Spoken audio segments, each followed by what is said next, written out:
Hello. For those of you that don't know me, my name is Tkeisha Wydro. I'm a resident of McMinnville, Oregon, and a volunteer citizen.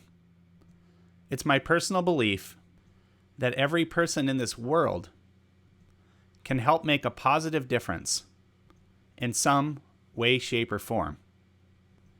And I also believe by doing so, others can be influenced in a positive way, overall continuing to make a positive difference. I've been a part of many volunteer activities in my life, and I personally believe it's volunteer spirit that has the true capabilities to get things done.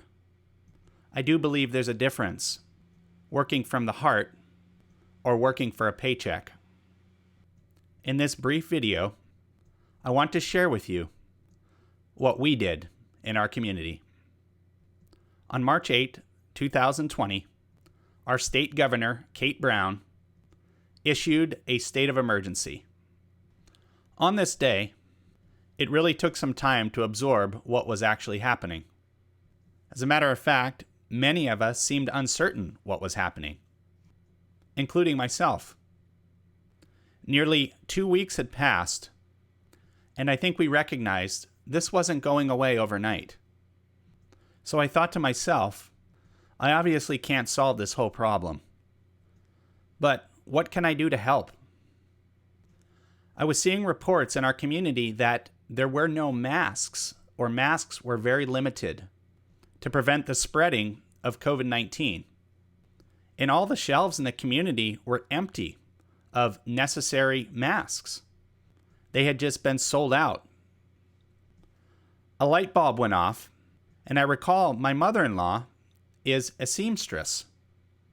So I basically called her and said, "What would you think about sewing some masks?" And I'll be the first to tell you, I know nothing about sewing, except there's material and string involved. Well, she's also a very volunteer-inclined person, and she was ready and willing to help.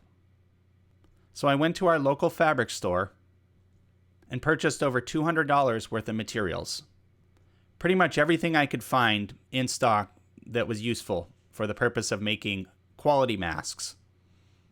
The purpose of creating the masks was to donate to those that really needed them, individuals with underlying conditions, and all frontline workers and first responders. Well, she immediately started making the masks, and we had local requests pouring in. In very short time, the requests were filling up, and as you can see over here in this photo, this is a picture of some of the masks in the community and interaction on where they're going to get to, and of course a lot of local, very kind acknowledgments for the work. It was very shortly after that I realized my mother-in-law could only make so many masks, and she had to be sure she was safe in the middle of all this too. Her and my father-in-law were quarantined in their own home just to ensure they weren't exposed to the coronavirus. So I went ahead and created a fundraiser. We had a very generous donation coming from someone privately that covered all the costs of the masks and the materials. We raised over $350. So I want to give an acknowledgement to each one of those people who contributed to that. It was a huge help. And this was totaling an accumulation of several trips to the local fabric store and having to buy additional materials that were needed to continue to create the masks. Again, thank you everyone who contributed to that. We received a request from a local that had a contact at a school that was specifically for first responder children.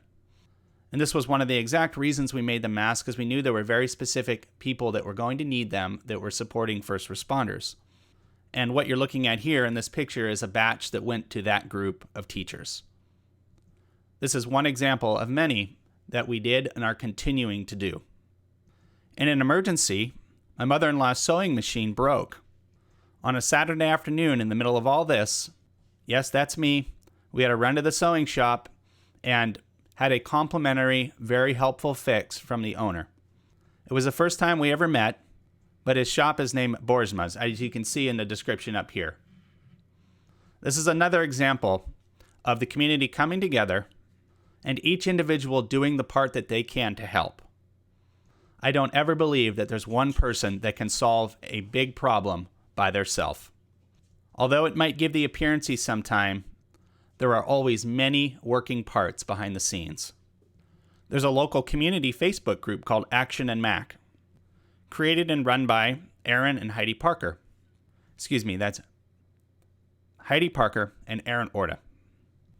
Heidi has over 2,000 local followers in that group in our community.